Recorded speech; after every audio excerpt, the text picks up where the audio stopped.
So tonight is an interactive podcast where you can ask questions and I will interrupt them in the middle of their conversation and throw your questions out there. So I'm happy you're here with us, and let's get started. Great. I'll go ahead and read Mark 12:28 through 34. One of the scribes came near and heard them disputing with one another, and seeing that he answered them well, he asked them, "Which commandment is the first of all?" Jesus answered, "The first is, Hear, O Israel, the Lord our God, the Lord is one. You shall love the Lord your God with all your heart and with all your soul and with all your mind and with all your strength. The second is this, you shall love your neighbor as yourself. There is no other commandment greater than these." Then the scribe said to him, "You are right, teacher. You have truly said that he is one, and besides him there is no other. And to love him with all your heart and with all the understanding and with all the strength, and to love one's neighbor as oneself. This is much more important than all who burn offerings and sacrifices." When Jesus saw that, he answered wisely. He said to him, "You are not far from the kingdom of God." After that, no one dared to ask him any question. They'd be afraid to, right? Yeah. So this passage is at the heart of our Christian faith. And what Jesus does is he takes all of Scripture and all the laws and he pulls out a passage from Deuteronomy, which is the Shema.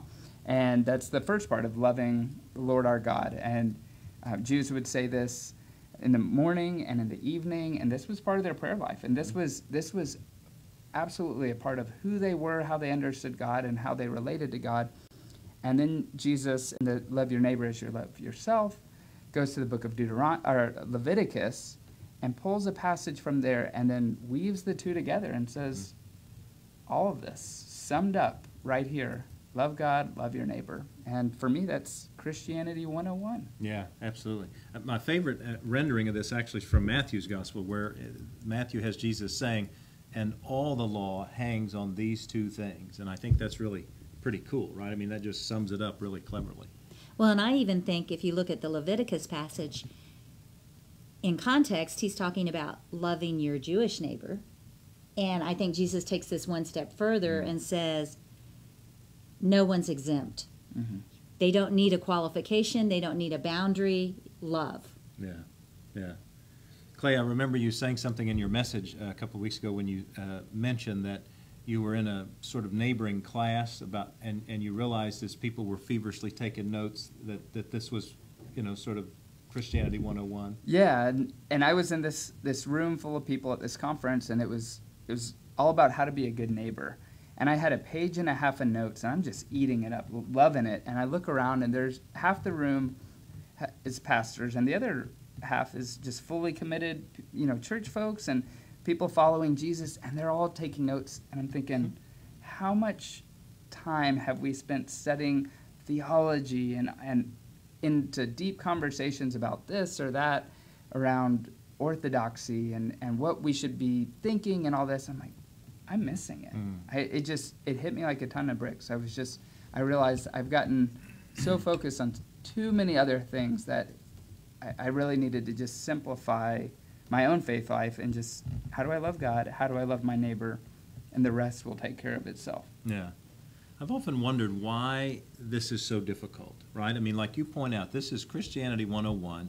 And yet it really is the thing we struggle with the most. What does it mean to love your neighbor? What does it mean to love God with all your heart, soul, mind, and strength? And yet here it is, the basic foundation of our Christian faith. Jesus says everything's wrapped up in this, and yet we all, I know I do, well, my neighbor's these kind of people or this type of person, or I'll love God in this kind of way or in this format, and we just struggle with it. I find it fascinating. Well, and even with the loving God, we tend to relegate God to a worship building instead of our entire life and everything in our life. It's, I worship God on Sunday morning at this place, in this location, and I've done what I need to do for the week. Instead of taking it the next step. Right. And the book talks about, I think it was Shane that actually said it, that the closer you are to God, the less you'll want to throw stones to other people. Yeah. So are you really going to be close to God if you're only there in a building once a week? Right, And exactly. That's where you draw the line. I think what I was fascinated most about the book on this topic was I don't think we could read any of the chapters in the book without relating it to this concept, that somehow, whether we're talking about immigration or pro-life or sexuality or economy or ecology, whatever their topic was, it always pulled back to, well, we do this because we love our neighbors and we want to be good stewards of whatever, or I love God with all my heart, soul, mind, and strength, and therefore I'm going to do this. And I mean, I think the thing that comes into my mind the most is when Shane talks about being pro-life, and Shane is an advocate for not having abortion as an option, but he's also very much about taking care of folks who are in life sentences or death row in prison, or the ways in which we treat children in the inner city that might, or other parts of the world where we just sort of let them die because they're being starved to death, right, or don't have access to clean water. And I mean, his point is, if you're going to be pro-life about all things, right? Mm-hmm. Not just a certain topic. And it's based solely in this understanding of how do we love our neighbor, how do we love God. Well, in the book, that whole section on living, how to live, red letter, is so challenging because I found myself where I could say, I do this, but I don't quite go this far. And so I love this Mark passage because the scribe says to Jesus, you are right, okay? But then Jesus says, you're close, which means the scribe still had a lot of work to do, and we still have a lot of work to do every day on getting closer and closer and closer. Yeah. So just a reminder for the people watching us online, we've had a few new people join us. This is interactive, so if you post a question, I will ask the question if it's about Red Letter Revolution, the book, or about just the red letters of Jesus in general. So. Yeah, I mean, it reminds us that we're talking about these red letters of Jesus, these specific teachings, right? And I just wonder what, I'm just going to pop a question out there for us. So what do you struggle with the most with regard to how to love neighbor or how to love God with everything and how it impacts your life? I think it's easy to read it. It's easy for me to say, yeah, I love people. I want what's best for everyone. I want what's best for my family, people I don't know, people that might be considered my enemies. But it's taking the actions to show those. Mm-hmm. So you mentioned the pro-life. And I think it was Shane that said, I liked what he said. It said from womb to tomb. Mm-hmm. Mm-hmm. So it's not just, oh yeah, I'm pro-life, I don't believe in abortion, but it's what happens right after they're born, who's taking care of the mom, the child, from the moment past the womb, because most of our worries are before then. Yeah. So I say that a lot and say, oh, I'm pro-life, but do I do anything after that? Yeah, I agree. I remember when we did the water wells a couple of years ago, and there was this great consciousness about how we treated water, because it was reminding us that there were people dying from, lack of clean, safe drinking water. So we were, preserving our water, turning it off when we brushed our teeth, or not letting the water run extra in the tub or whatever. And then, 6 months came by and we weren't thinking about it anymore, right? And I think that's what I struggle with the most, is sort of the ongoing journey of how do I continue to try to recognize that even those people I never see, never encounter, never have a relationship with, they are my neighbors too. And I've got to figure out, how do I have concern for them? How do my actions, whatever they are, whether what I buy or how I treat others or how I interface in the world, it has impact on other people. I'm impacted by the fact that most of Jesus' ministry was when he was on the way to somewhere else. Mm-hmm. And he would stop and see something. And I think my biggest struggle with loving God and loving people is my own agenda. I have something I need to accomplish, something I need to do, and I am focused on that so that I have blinders on to anything else, even loving God. And I work in a church, and everything I do is about God. And I still have those moments when I haven't even thought about God or thought about loving people or walked right by somebody when they're hurting and need help because I have someplace to be and something to do. Yeah. I think I struggle with the fear of what happens next. If I fully love this person and take care of them, am I enabling them? Am I, if this happens, is this going to happen in my neighborhood? Or and I think about other things that might happen, as opposed to trusting that if I love my neighbor now, then God is going to be with me in whatever actions take place after that. And because so often we create excuses of why we can't allow this or do that, and it's because if we do that, then there's this fear. And I think Jesus this book reminds me that Jesus is continually teaching us to be creative. And the kingdom of God is a different thought process altogether. Yep. And I get stuck in earthly thought processes too often. I would agree.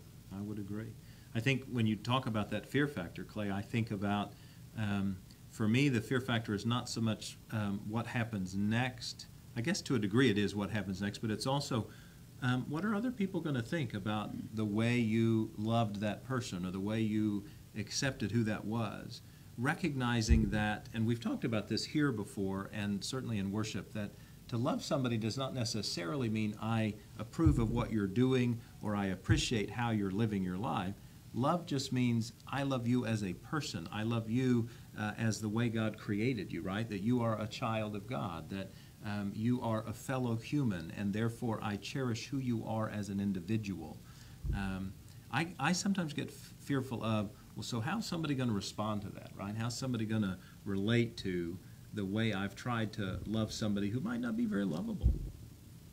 We get so caught up in thinking that way that it creates an inaction on our part. Right, We're right. afraid to speak. We're afraid to do. We're so afraid of doing the wrong thing, when I would probably guess that even a small thing is better than no thing. Well, and we get so fearful of that, but I wonder how many people would actually applaud it. And not that it matters what they think to begin with, but we like focus on those few people that might disagree, when the majority who may not say something would be very gracious that someone else took care of it. One of my favorite quotes in the book was, as Christians, we should be the best collaborators in the world. We should be the first to find unlikely allies and partners, just as Jesus did. Yep. Isn't that cool? I think Shane was the one who wrote that one. Yeah. I always wondered how he got into all of these situations where he was able to do so many of these things. Because, I mean, he, went over into places that were considered dangerous. He talked to people that most of us wouldn't even have an opportunity to converse with. Yeah. But he was able to put himself in those situations to be able to live more like Christ. Deliberately, right? I mean, he Right. deliberately found himself in those places. Yeah. Well, and do you think we can do that right here in Flower Mound? We probably can. Yeah, and we don't even do absolutely. all we can do right here in this area to love completely. No, I would agree. Yeah, that's what, in that thinking Christianity 101, I was like, I've got to start with my neighbors. And so often, we make excuses of why we might not travel to South Dallas to help people who are homeless, or to, we look south of the border and sometimes we struggle to fully love them, or whatever the instance is. But it's like, if I can start next door, then hopefully my heart can be softened enough that it starts to spread. But, if we can't love our own neighbor, then it's really hard to love that person that we can't see or touch, and we don't know their story. I was really challenged when you asked us to consider, could we name the 8, sort of neighbors closest to us? And, I've shared with some on the staff about trying to gather our neighbors together a couple of times, and it's been good because it has helped me to name them, to understand them, to know something of their, circumstances. And it really does draw you closer. It really does help you to think, now I know Don, not just as that guy across the street, but I know about Don, and I know sort of what makes him up a little bit, and I recognize maybe why he does certain things, or how he acts, and because I know him, versus that's just a guy across the street. Yeah. So after I preached that sermon, several people came up to me and said, we have a neighborhood list that we've all shared that has everybody's name and information so we can get to know each other. Somebody else came up and said, this church member? I was like, yeah. He said, 15 years ago, my son ran into the house and said, I did it. I met the new neighbors before Dad, and they can't come to church with us this Sunday, but they'll be there next Sunday. How cool is so that? the That son, is cool. taking his father's lead, stepped out, put an invitation out there, and then fast forward 15 years, that neighbor who was new has battled cancer, has had some really tough spots, and yet he had a friend in that neighbor and then a church community, because that man is a member of our church as well. Yep. And I think if that family hadn't chosen to love that neighbor, that man would have had cancer, and he might have ended up at Trietsch. He might have ended up at another church, but he might have had to go through that alone. I don't know. But that family listened to what God was urging them to do, and it's a cool story. Yep. My grandmother used to tell, my grandmother who grew up in the Depression would talk about what it was like to be neighbors during the Depression, because you relied on each other. And then her theory was the minute air conditioning was invented that we stopped being good neighbors, because we were comfortable staying in our houses. We didn't have to be outside visiting and talking. And you think about that, you know what? We still do need each other. We still Absolutely. should rely on each other, but we've just isolated ourselves to the point that we don't reach out at all. Yeah. I've tried deliberately, for instance, with another neighbor who literally lives next door, to ask for things that I know that I need, so that I just have conversation, and so that I both utilize what he's willing to offer me, but also say without saying it, you are a person of value to me. I need you. I need what you have to offer.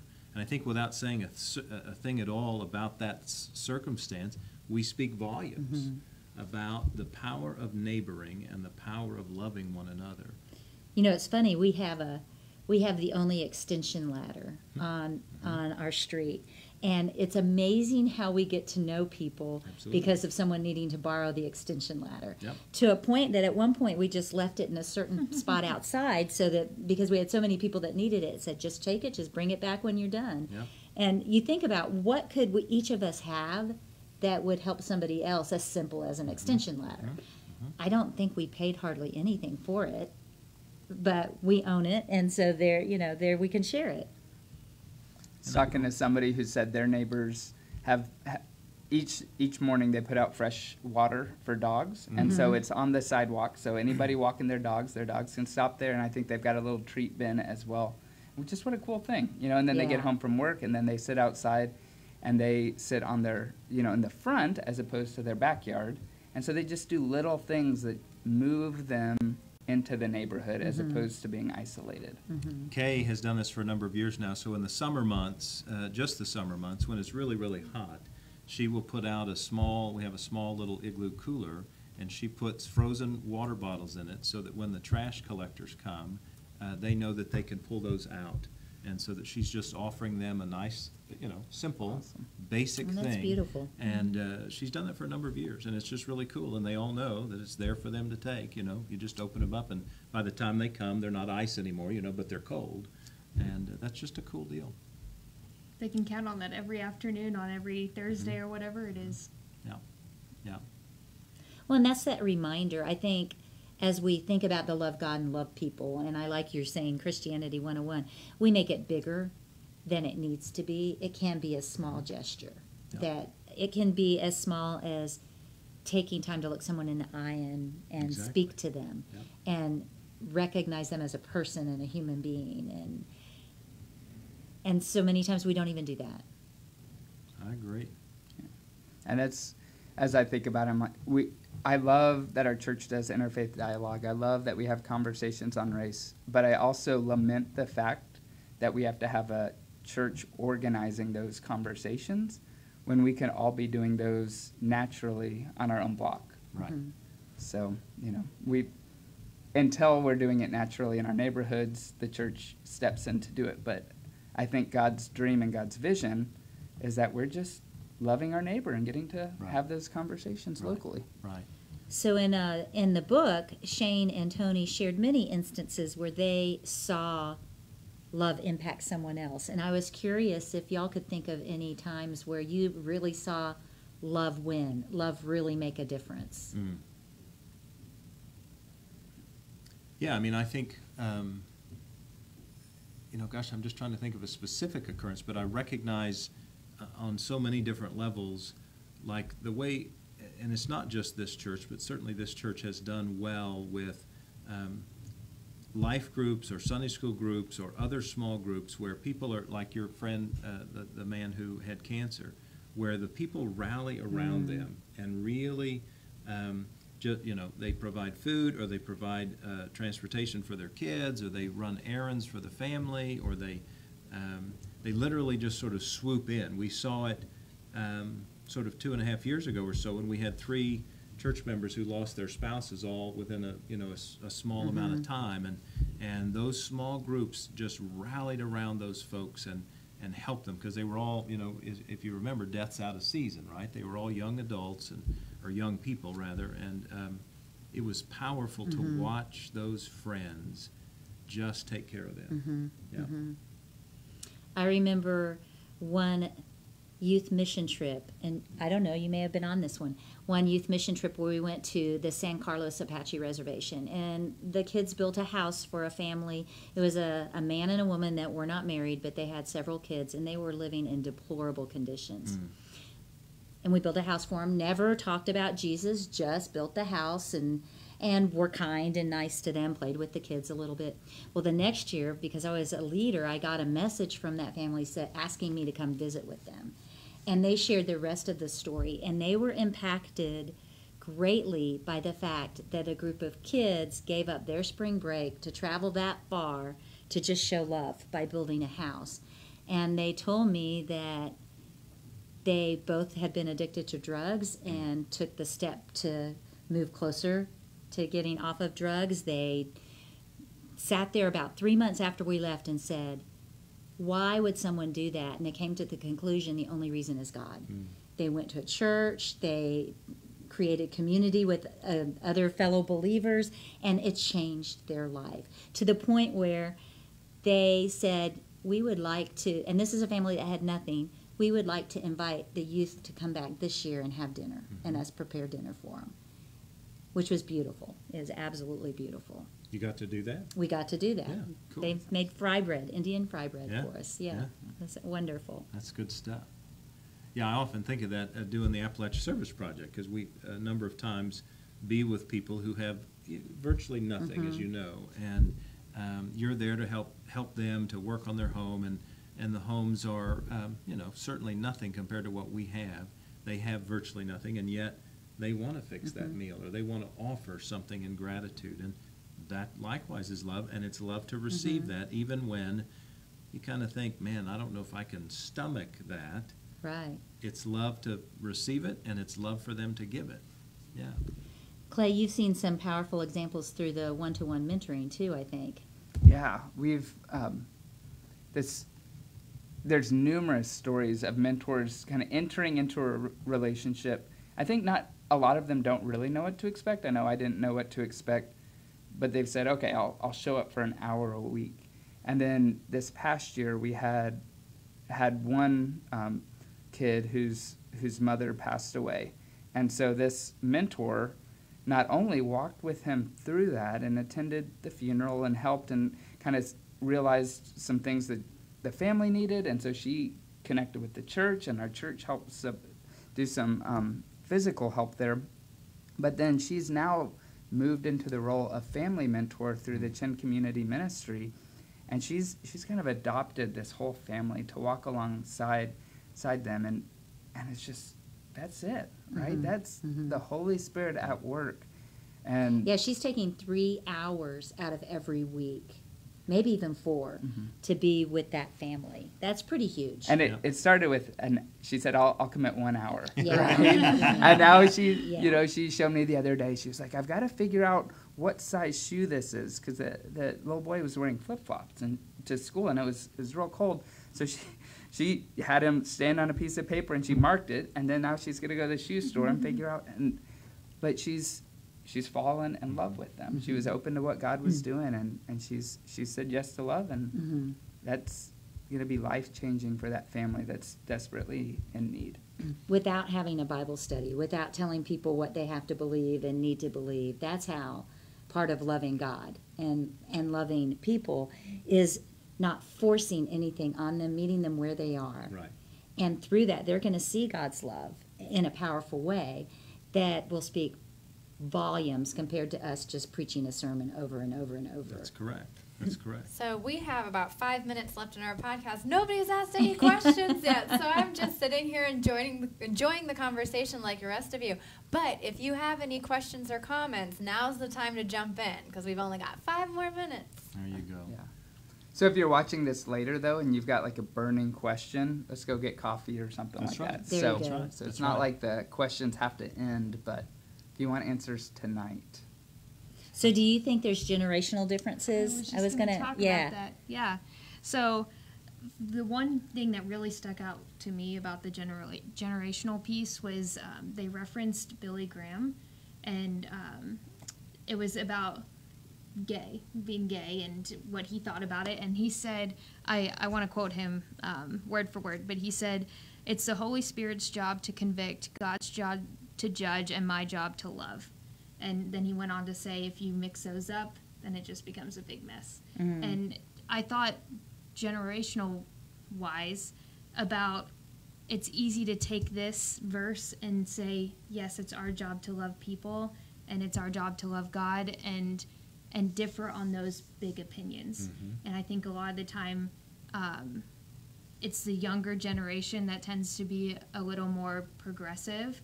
And I don't want to say that with a broad stroke, but that's what the younger generation thinks, at least. And for him to say that, you don't know exactly what he believes, but it was very clear that that he knows to love people.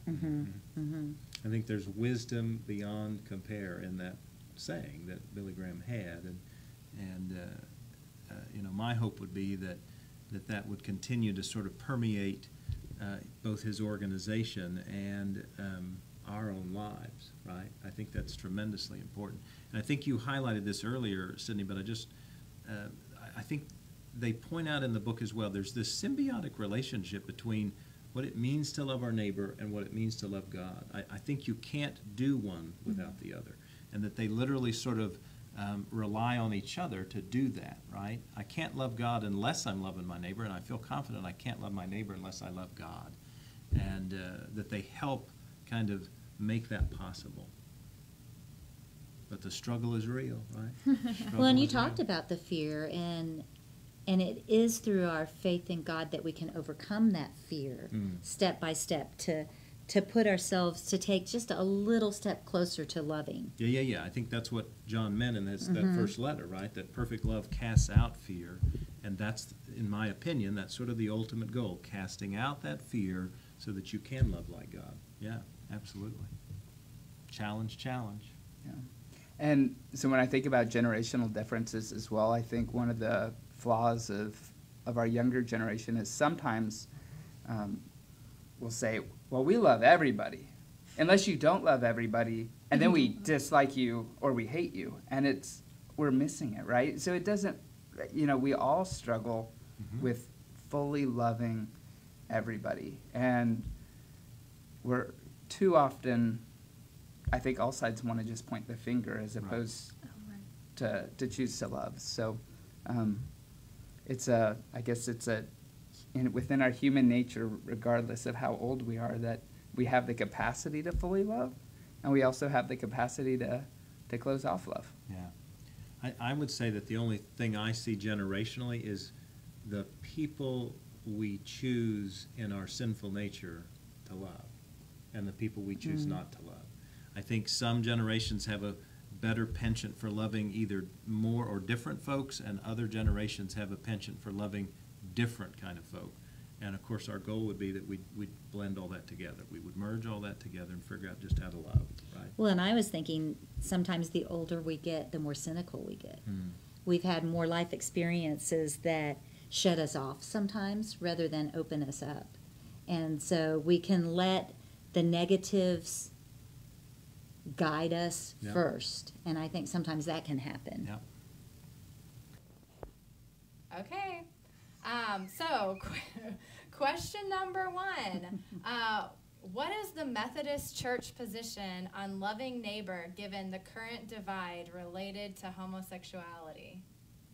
What is the stance of the Methodist Church given the divide? Well, the stance, I can't go into the literal entirety of the stance, but the stance is basically people are of worth and value and deserve the ministry and love of the church, And therefore, we want to do that. It's one of the reasons we as a church value radical love, is to say that all people, no matter their sexuality, no matter their life circumstances, are loved by God and loved by us.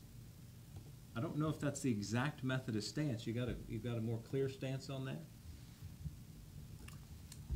Well, my guess is that part of their question involves kind of ordination and the vote coming up in February, and I would guess and so I think the church is kind of conflicted in our official stance, because people land on both sides of the issue, Right.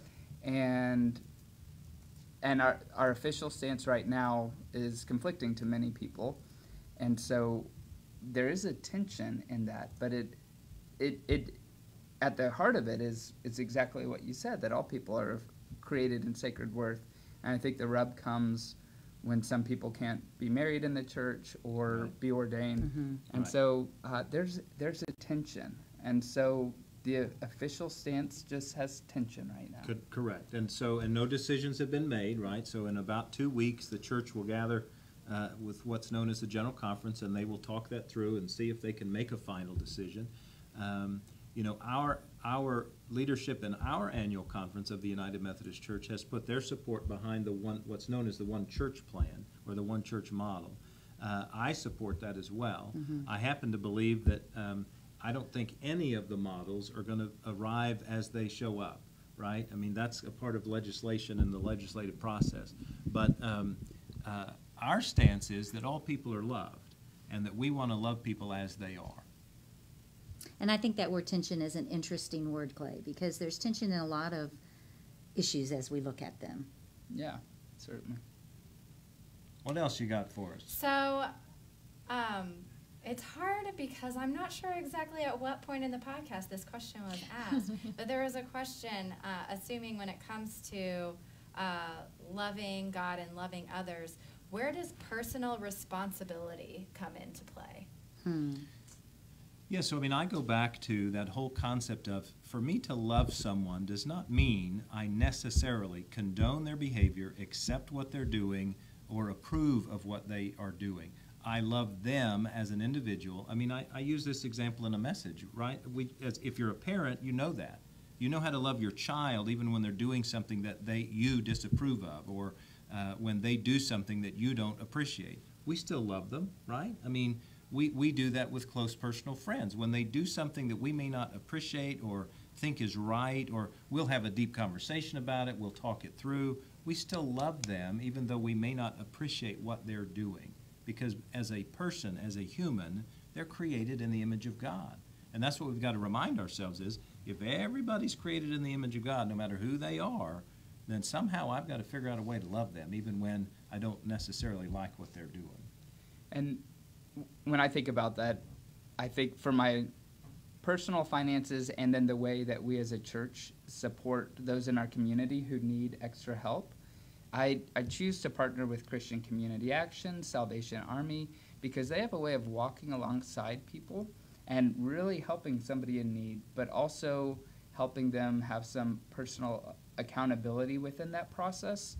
And so when it comes to loving somebody who comes in to our church and says, hey, I need this or that, what I'm able to do in all integrity is say, we care about you and your situation, and that's why we partner with these organizations, and I help direct them. I'll give them phone numbers. We'll give them a little food, but we're not shelling out hundreds of dollars to somebody we've never met, nor somebody we're not going to be able to walk alongside. So I think personal responsibility somewhat falls in there from us being good stewards, but that doesn't mean that we don't care about that person or their situation. Yeah. I looked at it as kind of like you said, are you taking the blinders off?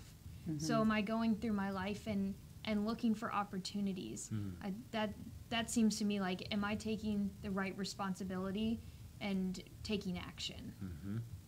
I remember a story that Christopher Miracle, he's the author of the Jesus Priorities, shared. He said there was a man begging for money, and he stopped and had a conversation with him and found out why the man needed the money. And they had a great conversation. And at the end, he said, I'm not called to give you any money, but I'm glad we had this time to get to know each other. And the man said, you know what? This was the best gift you could have given me, just sitting here and talking to me. And I understand that you're not called, you don't feel called. So sometimes it's just taking that step. And we're responsible for our actions, not the actions of the other person that we're helping. Correct. Yeah, yeah. And love does not always mean tangible help. It doesn't. So the next question is, does loving your neighbor have to lead to an invitation to church? No. I don't think so. What if they already go to church? Yeah. Exactly. Yeah. Doesn't prohibit it either. Yeah. Still hand out the invitation cards. but I think of some of my neighbors who are Muslims. We've talked kind of interfaith type things, and we've talked about different opportunities to connect at each other's places of worship, but it hasn't been a come so that I can convert you type of invitation. And then my other neighbors who go to other churches, I've got no desire to necessarily see them pick up from their church and come here. We've all got, if you're plugged into a church, awesome. But I will say this, we are each an expert on our own journey with God. And sometimes we don't even share that. Right. And that's pretty powerful. And I even remember my oldest daughter saying to me one time when she was an adult, she said, Mom, I always knew that Bible study was important to you, but you never told me how it changed your life. And that was very convicting, because in an effort not to say you need to do Bible study, I failed to say, here's how it impacted me. And I think, no, I don't think we need to invite them to church, but telling someone how our life is different because of our faith in a kind way is never wrong. Right. I would agree. That's a great question. So, Are there more? There's oh yes, there is more. I take full responsibility for this, everybody. So the next one is, I think when bad things happen, we too easily tend to blame God. If He is in control, how does a loving God let bad things happen? I think we actually expect less from people than we do from God. If they carry less blame, they may be easier to love. Oh, those aren't easy questions to answer. So all of that surrounds the question, how does a loving God let bad things happen? Yeah. Well, I don't believe a loving God lets bad things happen. I believe God did set all things into motion, and then God kind of said, okay, here it is, babe, it's yours. And God sort of gave us responsibility for how we deal with those things, whatever those things are. And so sometimes we are responsible for bad things that happen. Sometimes there are just bad things that happen. As a simple, for instance, right? Natural disasters are a natural occurrence, right? Whatever they are, hurricane, tornado, whatever. And I believe God set the world into motion, and God is a part of all those things. But God's not causing those things, particularly not causing those things in order to cause harm or make problems. I think God's in all things, but not causing all things. I had to wrestle with this question a lot when I lived in East Plano, and the kids in the neighborhood didn't have a basketball goal, and so we put one in our cul-de-sac.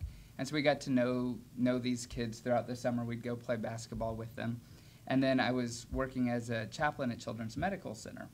And we came in for our Monday briefing, and I heard about this kid who was from East Plano, was playing basketball, and kind of had a heart condition where he was on full life support at the church, or at the hospital. And I was like, I know him. Like, that's the kid I play basketball with all the time. And so I remember walking in the room and seeing this, he's an athlete. Could jump 5 times higher than me when he was wearing flip-flops. And he's laying there for he's on all these machines, and I had some words with God and really had to wrestle with that. But do I believe that God made his heart malfunction and caused him to drop like that? No, not at all. But I also, within all that, and he ended up getting healthy, but as his mom came in, she knew me. She was like, oh, I've seen you. And I was their neighbor and I was their chaplain, kind of all in the same role. But in putting all that together, I was like, okay, so the Holy Spirit guided us to build a relationship, and we said yes. And so I think God is always helping create community and guiding us to spots where we can support one another. And so I believe God's hand was in that, but not ever causing these bad things to happen. Yeah. And I think we as a human race would be so much better at supporting one another if we were always saying yes to God's leading. Because I'm sure there's other times where I've said no and missed opportunities. Well, and I think it's fair to say that every one of us, senior pastor on down, struggles with these issues from time to time and thinks about it and wonders. And it's okay. Yeah. It's okay to struggle. Do you all remember Max Schwollert, Mm-hmm. Love to the Max? I think that ties in really well with the Love to the Max, and it was great to see how they took such a terrible thing and turned it into how God played such a big role in his life and spreading Jesus' word through him, Right. through such a terrible circumstance. Right. Right. This was a young man that died of pneumonia Yes. Yep. as he was 19, I think. Yeah, High school, yeah. yeah, high school, yeah. Keep throwing them. So another question we got in regards to loving others. We're supposed to love all people, but some people are going to scam the system and take advantage. How do we handle that? That gets back to that personal responsibility too, and cynicism and everything else. I think those are. I think we have to have our eyes open, but at the same time, we're responsible for what we're called to do, not what someone's going to do with how we love them. And I think love also makes it possible to say no from time to time. Again, just like a parent who has a child asking for more candy or asking to, stay up past their bedtime or whatever, who's scamming the system. It's all right to say no. Love does not mean I say yes to everything.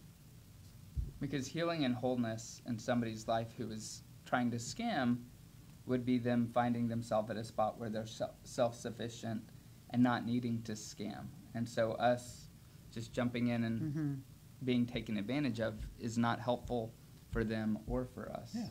But I also think it doesn't mean we write them off, right, or ignore them.